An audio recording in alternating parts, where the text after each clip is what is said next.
स्वागत है आपका यूट्यूब चैनल छत्तीसगढ़ टुडे में। आज है 19 जुलाई 2021 दिन सोमवार और आज के महत्वपूर्ण छत्तीसगढ़ करंट अफेयर प्रश्नों को हल करेंगे। तो चलिए शुरू करते हैं।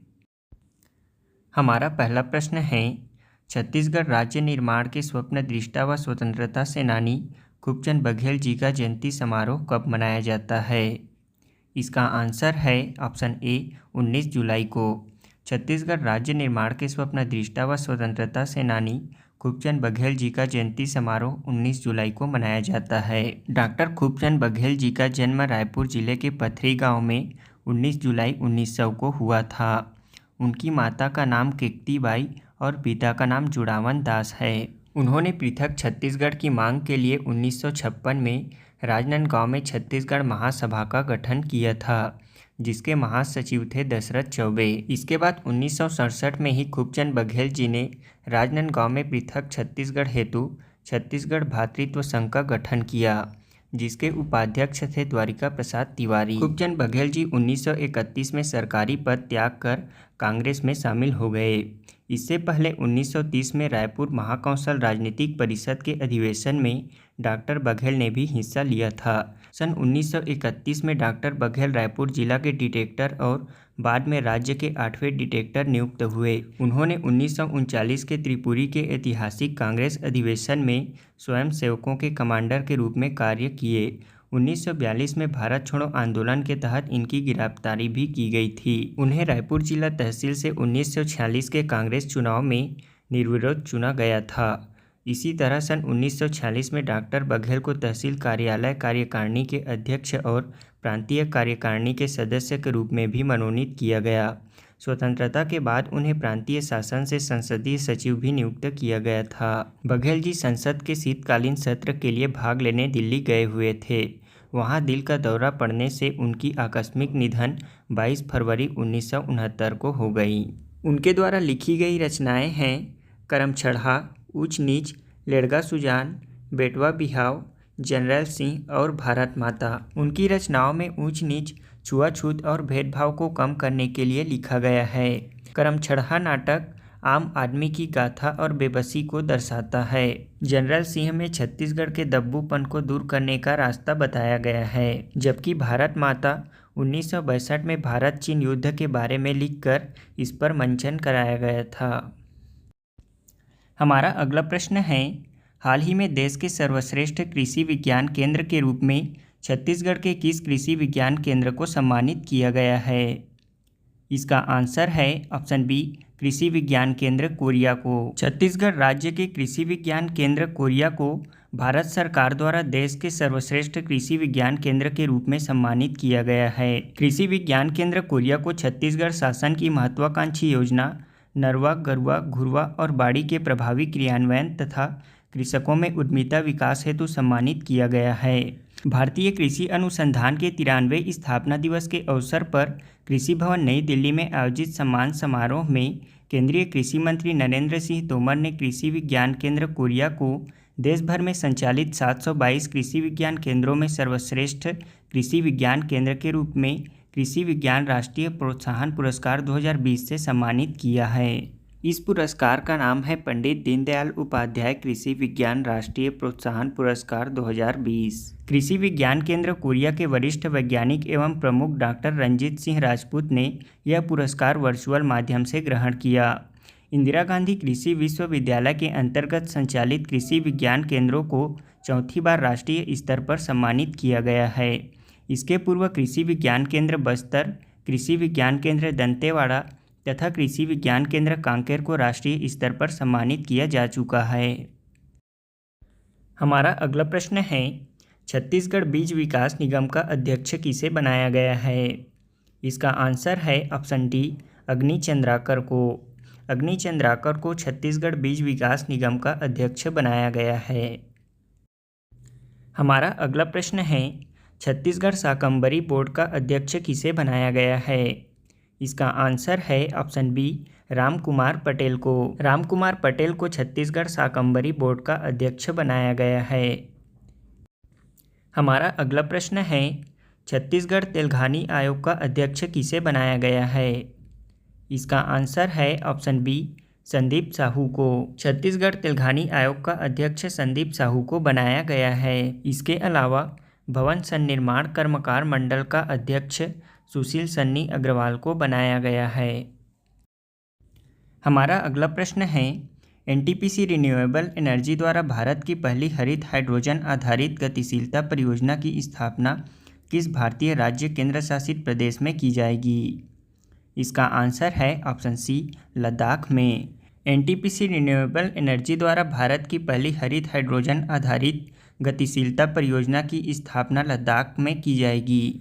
एनटीपीसी रिन्यूएबल एनर्जी ने इस क्षेत्र में ग्रीन हाइड्रोजन मोबिलिटी प्रोजेक्ट स्थापित करने के लिए लद्दाख के साथ समझौता किया है। लेह देश का पहला शहर होगा जो एक बार पूरा होने के बाद हरित हाइड्रोजन आधारित गतिशीलता परियोजना को लागू करेगा। एनटीपीसी 5 हाइड्रोजन बसें चलाने और लेह में एक सौर संयंत्र और एक हरित हाइड्रोजन उत्पादन इकाई स्थापित करने जा रहा है। हमारा अगला प्रश्न है, हाल ही में किस देश ने दुनिया के पहले वाणिज्यिक छोटे मॉड्यूलर रिएक्टर का निर्माण प्रारंभ किया है? इसका आंसर है ऑप्शन सी, चीन ने। चीन ने दुनिया के पहले वाणिज्यिक छोटे मॉड्यूलर रिएक्टर का निर्माण प्रारंभ किया है। चीन ने आधिकारिक तौर पर देश के हैनान प्रांत में चांगजियांग परमाणु ऊर्जा संयंत्र में दुनिया के पहले वाणिज्यिक मॉड्यूलर छोटे रिएक्टर लिंगलोंग-1 का निर्माण शुरू किया है। यह परियोजना चीन के राष्ट्रीय परमाणु निगम तकनीक पर आधारित है। यह 125 मेगावाट एसएमआर का एक दबाव युक्त जल रिएक्टर है जिसे बिजली उत्पादन, शहरी तापन, शहरी शीतलन, औद्योगिक भाप उत्पादन के लिए डिजाइन किया गया है। चीन के अंतर्राष्ट्रीय परमाणु निगम ने 2010 में लिंगलोंग-1 का विकास शुरू किया था और यह 2016 में अंतर्राष्ट्रीय परमाणु ऊर्जा एजेंसी के विशेषज्ञों द्वारा एक स्वतंत्र सुरक्षा मूल्यांकन पारित करने वाली एक पहली एसएमआर परियोजना थी। हमारा अगला प्रश्न है, किसानों को अपनी भाषा में सही समय पर सही जानकारी प्राप्त करने की सुविधा के लिए प्रारंभ किए गए डिजिटल प्लेटफॉर्म का क्या नाम है? इसका आंसर है ऑप्शन डी, किसान सारथी। किसानों को अपनी वांछित भाषा में सही समय पर सही जानकारी प्राप्त करने की सुविधा के लिए कृषि और किसान कल्याण मंत्री नरेंद्र सिंह तोमर द्वारा संयुक्त रूप से किसान सारथी नामक एक डिजिटल प्लेटफॉर्म लॉन्च किया गया है। किसान सारथी की यह पहल दूर दराज के क्षेत्रों में किसानों तक पहुंचने के लिए तकनीकी हस्तक्षेप से किसानों को सशक्त बनाया जाएगा। भारतीय कृषि अनुसंधान परिषद के वैज्ञानिक किसानों की फसल को उनके खेत के गेट से गोदामों, बाजारों और उन स्थानों पर जहां वे न्यूनतम नुकसान के साथ बेचना चाहते हैं, परिवहन के क्षेत्र में नए तकनीकों पर शोध करेंगे और साथ ही उन्हें लाभ पहुंचाएंगे। हमारा पहला प्रश्न है, हाल ही में राष्ट्रीय आयुर्विज्ञान आयोग नई दिल्ली द्वारा प्रदेश के किस चिकित्सा महाविद्यालय की एमबीबीएस डिग्री को मान्यता प्रदान किया है? इसका आंसर है option C, Shri Shankaracharya medical college Bhilai को। हमारा अगला प्रश्न है, छत्तीसगढ़ अनुसूचित जनजाति आयोग का अध्यक्ष किसे बनाया गया है?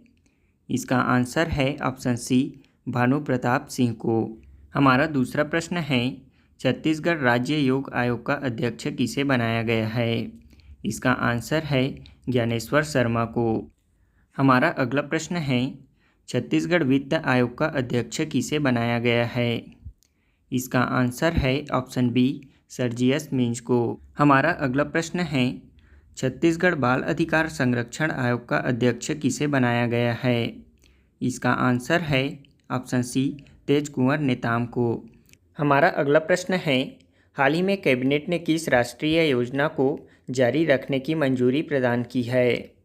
इसका आंसर है ऑप्शन सी, राष्ट्रीय आयुष मिशन को। हमारा अगला प्रश्न है, प्रधानमंत्री नरेंद्र मोदी ने हाल ही में रुद्राक्ष सम्मेलन का उद्घाटन कहाँ किया है? इसका आंसर है ऑप्शन डी, वाराणसी में। हमारा अगला प्रश्न है, केंद्रीय सूची में ओबीसी के भीतर उपवर्गीकरण के मुद्दे की जांच के लिए गठित आयोग के प्रमुख कौन हैं? इसका आंसर है option A, justice G Rohini.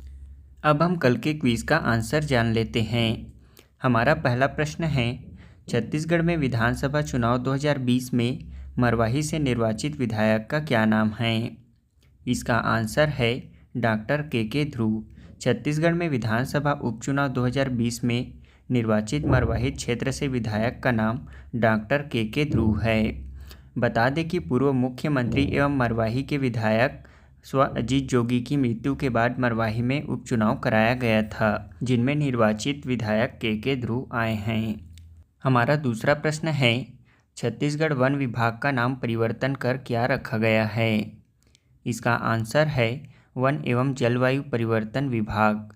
Chhattisgarh one विभाग का नाम परिवर्तन कर वन एवं जलवायु परिवर्तन विभाग किया गया है। इसके साथ आपको यह भी बता दें कि रायपुर के वन विभाग का नाम अरण्य भवन है।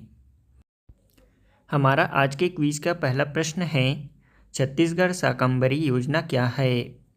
दूसरा प्रश्न है, शहीद नंद कुमार पटेल विश्वविद्यालय रायगढ़ की स्थापना कब की गई थी?